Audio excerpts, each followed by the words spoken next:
Hola, hola familia, Dios les bendiga a todos. Bueno, en el día de hoy quiero compartir o comenzar a compartir un tema bastante interesante y que es un fundamento doctrinal que todo redimido por la sangre de Jesús, el Hijo de Dios, debe tener. Y trata justo el tema sobre el arrebatamiento de la iglesia.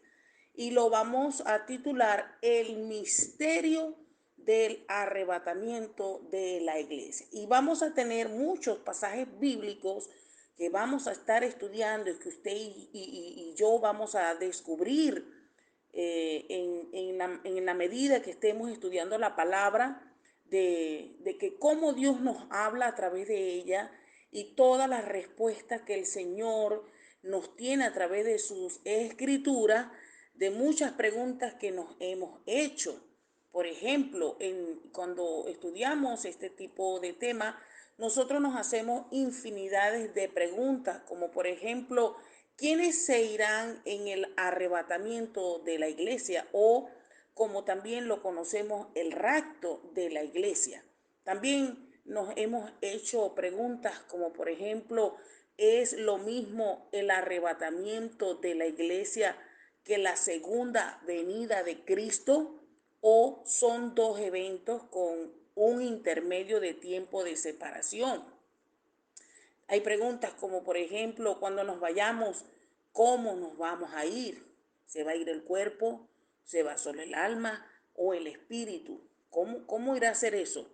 Tenemos preguntas como, por ejemplo, los que están muertos, ¿dónde están ahora?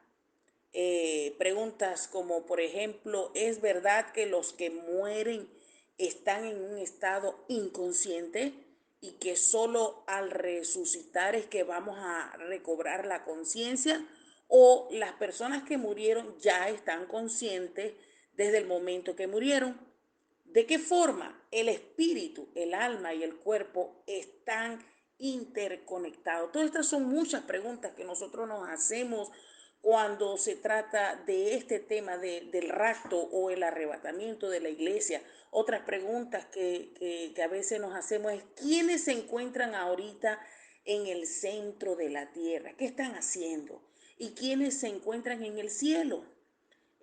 Preguntas como, por ejemplo, ¿qué están haciendo nuestros parientes y amigos creyentes que han muerto y están en el cielo? ¿Nos estarán viendo? ¿Estarán escuchando lo que nosotros hablamos aquí? ¿Están conscientes de lo que está pasando aquí en el mundo? ¿Ellos estarán viendo eso? ¿Cómo será eso, verdad? Preguntas como, por ejemplo, cuando venga o ocurra el arrebatamiento, ¿qué va a suceder en el mundo? ¿Qué cosas se van a dar? Preguntas como, cuando estemos en el milenio, ¿nos vamos a seguir reproduciendo como lo hacemos actualmente? También hay preguntas que han venido, como por ejemplo, cuando muramos, mi familia va a seguir siendo mi misma familia en el cielo. Voy a conocer mi mascota ya en el cielo. Voy a poder jugar con ella. Cuando estemos en el cielo nos vamos a conocer. Voy a saber quién es Adán, quién es Elías, quién es Moisés, Jeremías, quién fue esa Juana, quién fue Saqueo, quién fue María, cómo fue, sin que tengamos foto de ellos, lo voy a poder conocer. Todas estas son preguntas que nosotros nos hacemos cuando se trata de este tipo de tema y que por supuesto cuando muchas veces estamos pasando la muerte de un familiar tan cercano, las personas quieren tener la certeza si esa persona se fue al cielo o si está en el infierno o si murió y no había tenido una vida, digamos, cristiana, como un redimido por la sangre de Cristo. ¿Dónde estará? Existirá el purgatorio, ese purgatorio que plantea la Iglesia Católica. Bueno, estos son preguntas que en la medida que vamos compartiendo este tema nos lo vamos a responder. Y la base bíblica de este tema, entre todo, porque toda la palabra de Génesis hasta Apocalipsis lo vamos a encontrar, pero la base que vamos a estar estudiando, usted váyase a Primera de Corintios, capítulo 15, y será todo el capítulo 15, y Primera de Tesalonicenses, capítulo 4, del 13 al 15, y vemos que el apóstol Pablo en Primera de Corintios 15, del 51 al 53, mire lo que dice. Dice, he aquí os digo un misterio. No todos dormiremos, pero todos seremos transformados. En un momento, en un abrir y cerrar de ojos, a la final trompeta, porque se tocará la trompeta y los muertos serán resucitados incorruptibles y nosotros seremos transformados, porque es necesario que esto corruptible, refiriéndose a nuestra vida, se vista de incorrupción y esto mortal se vista de inmortalidad. Porque recuerde que la palabra dice en Apocalipsis 21 que nada inmundo entrará al reino, a la presencia del Señor, al cielo, nada, ni los borrachos, ni los incrédulos, ni los profanos, ni los adúlteros, nada que esté corrompido entrará al reino de los cielos. Entonces dice que necesitamos, para poder entrar a la presencia del Señor, necesitamos ser transformados. Primero, por la sangre de Jesús, su Hijo amado, tiene que venir, limpiarnos de esa inmundicia. Nuestros pecados fueron clavados en la cruz y hemos sido entonces con Jesús transformados, hemos sido pasado de muerte eterna a vida con Cristo Jesús. Su sangre nos ha limpiado y nos da la oportunidad de que una vez que muramos o que estemos en vida y ocurra el rapto, el arrebatamiento, entonces podamos estar directamente en la presencia del Señor. Pero como usted observa en Primera de Corintios 15, del 51 al 53, el apóstol Pablo comienza diciendo que esto es un misterio.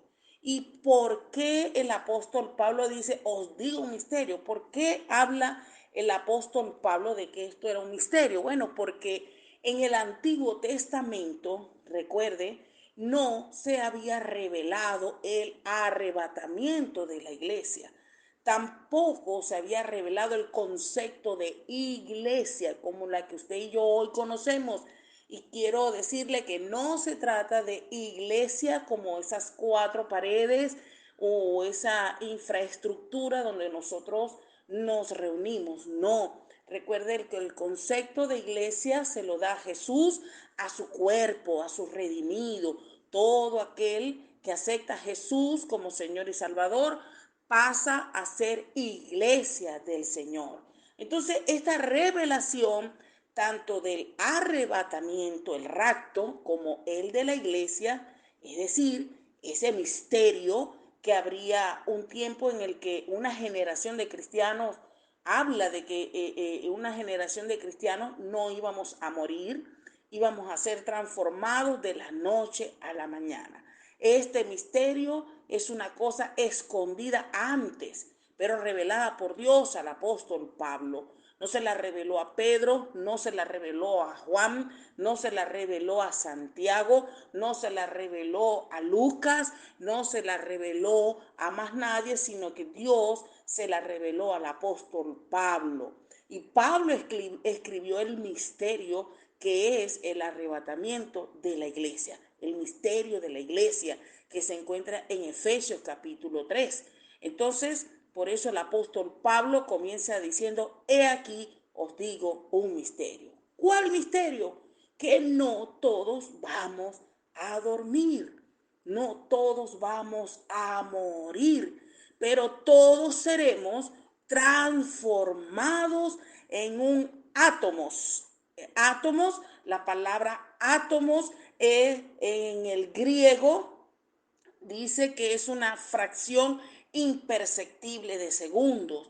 Es decir, en un abrir y cerrar de ojos, lo que se tarda en un parpadeo de ojos, así tan rápido, es lo que dice las escrituras, vendrá y ocurrirá el arrebatamiento. Es algo que no tiene el día y la hora, sencillamente dice que el Señor vendrá como ladrón en la noche, que no va a avisar y que será, como dice el apóstol Pablo, en un abrir y cerrar de ojo. A la final trompeta, porque se tocará la trompeta y los muertos serán resucitados incorruptibles. Y nosotros, cuando Pablo dice nosotros, porque él se está involucrando, él anhelaba que él iba a ver el arrebatamiento de la iglesia. Y se refiere, por supuesto, a los que no han muerto, que están vivos y llega Cristo y los toma. ¡Fua! Por eso se le llama arrebatamiento, algo que así ¡fua! Se agarró. Ojalá nosotros seamos esa generación. Yo tengo fe, en verdad que sí, de que yo voy a estar en el arrebatamiento, hermanos, porque todos los acontecimientos que se están dando, están anunciando sencillamente de que ya lo próximo está a punto de ocurrir, el arrebatamiento. Entonces, la palabra dice que nuestros cuerpos serán transformados, porque como dicen las escrituras, porque es necesario que esto corruptible, que es nuestro cuerpo, se vista de incorrupción y esto mortal se vista de inmortalidad. En otras palabras, no podemos ir al cielo con este cuerpo que hoy como mortales tenemos, porque la sangre y la carne corrupta no pueden heredar el reino de Dios, porque este cuerpo diseñado por Dios fue creado para vivir en estas dimensiones que vemos acá, que podemos tocar, sentir, ¿verdad? Que simplemente vemos que cuando los astronautas van a viajar al espacio y se van a mover en la estratosfera, ellos necesitan de trajes especiales. Y uno apenas está yendo por allí, por el páramo, en ruta al páramo, y está llegando, pasando ya, subiendo, y el cuerpo mismo empieza a manifestar cambios. La persona que no está acostumbrada le puede empezar a doler la cabeza, puede sentir que el pecho se le aprieta, que le va a costar un poquito respirar, porque sencillamente su cuerpo no está diseñado para vivir en esas alturas. Tiene que irse aclimatando como vemos las personas que viven allí. Entonces imagínense si eso le sucede a nuestro cuerpo cuando estamos aquí en la tierra, que tiene que estar, acondicionarse, que tiene que necesitar hasta trajes espaciales para poder ir a lugares mucho más altos como en los cielos, ¿verdad? Ahora imagínense lo que significaría por un momento, en un abrir y cerrar de ojos, pasar a ese cielo, a ese tercer cielo donde está el Señor. No, nuestros cuerpos necesitan ser transformados y recibir la gloria tal cual como Cristo Jesús recibió su cuerpo nuevamente transformado después de su resurrección. Veamos lo que dice también Primera de Tesalonicenses 4, versículo 13 al 14. Dice, tampoco queremos, hermanos, que ignoréis acerca de los que duermen, de los que han muerto, ¿verdad? Para que no os entristezcáis como los otros que no tienen esperanza. Porque si creemos que Jesús murió y resucitó, así también traerá Dios con Jesús a los que durmieron en él. Y observe, así también traerá Dios con Jesús a los que durmieron con él. Esto implica que los muertos en Cristo ya están con Él. ¿Ve? Es decir, nosotros morimos, alguien muere ahorita, un creyente, un redimido por la sangre de Jesús, y su cuerpo, ¿a dónde lo llevan? Pues al cementerio, o lo creman, o qué va a ver qué hace con él, pero la persona como tal va a la presencia del Señor. Entonces esto echa por tierra la famosa teoría de los testigos de Jehová, la cual enseña que cuando morimos estamos dormidos en estado inconsciente. ¿Ve? No, nosotros morimos y no nos quedamos inconscientes, no.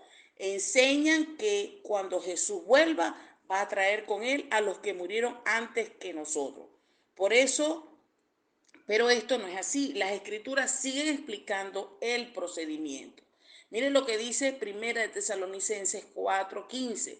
Por lo cual os decimos esto en palabra del Señor, que nosotros que vivimos, que habremos quedado hasta la venida del Señor, no precederemos, es decir, no nos vamos a ir antes a los que durmieron.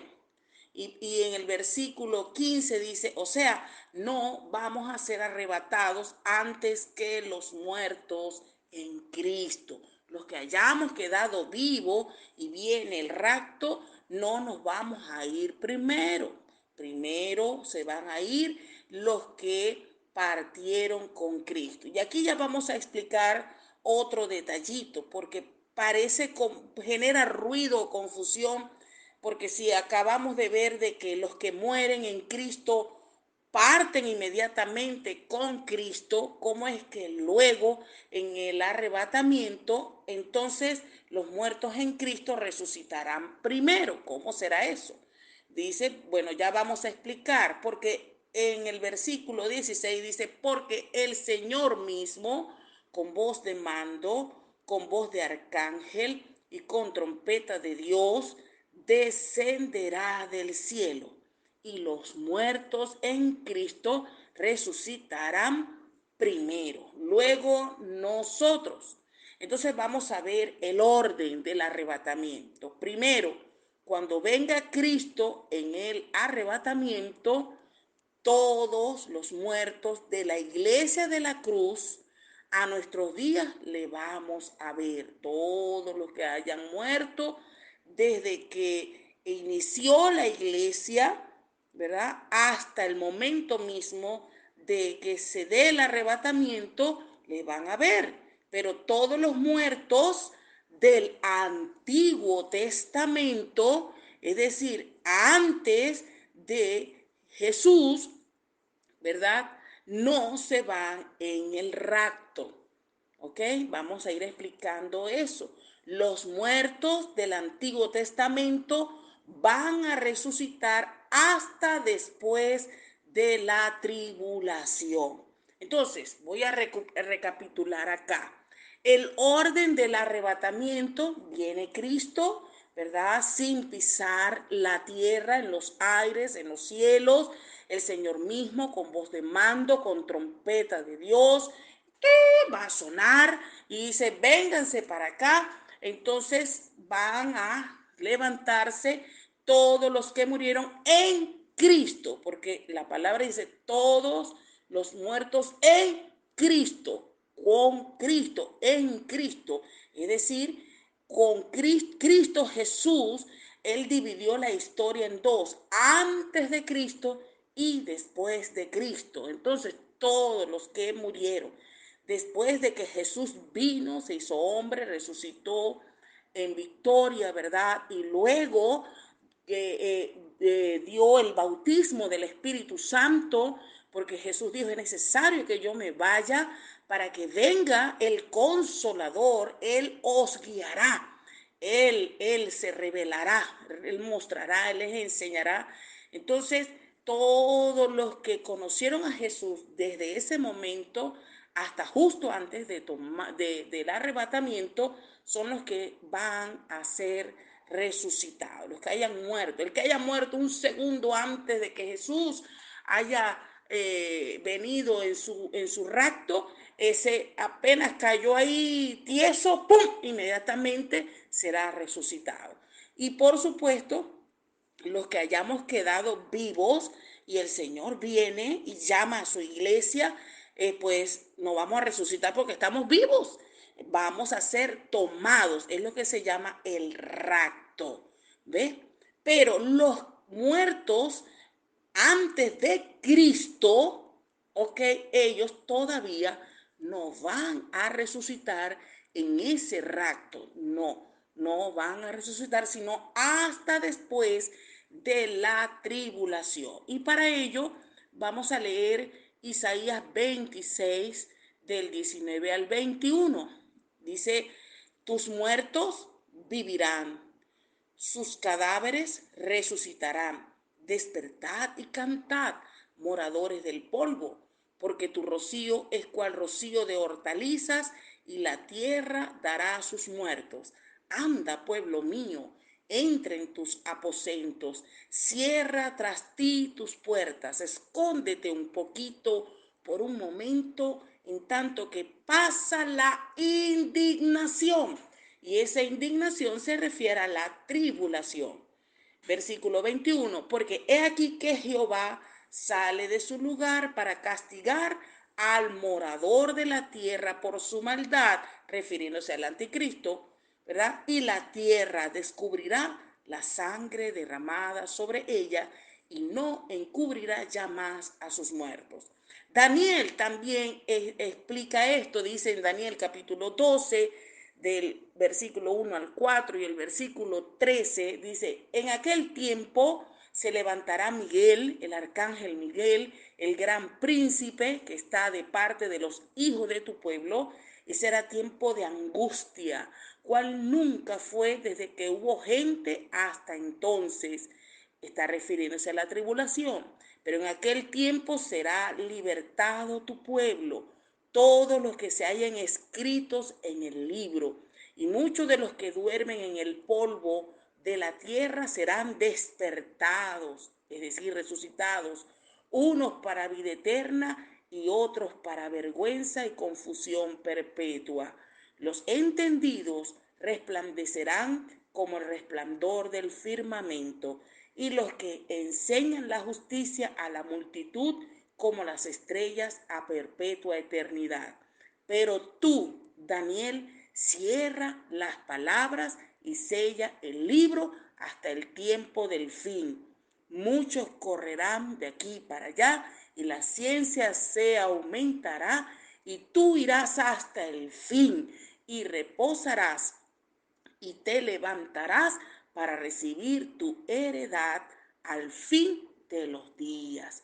Entonces, en el rapto se van todos los que estamos en Cristo, los que fuimos bautizados en el cuerpo de Cristo por el Espíritu Santo. Es decir, ¿quiénes?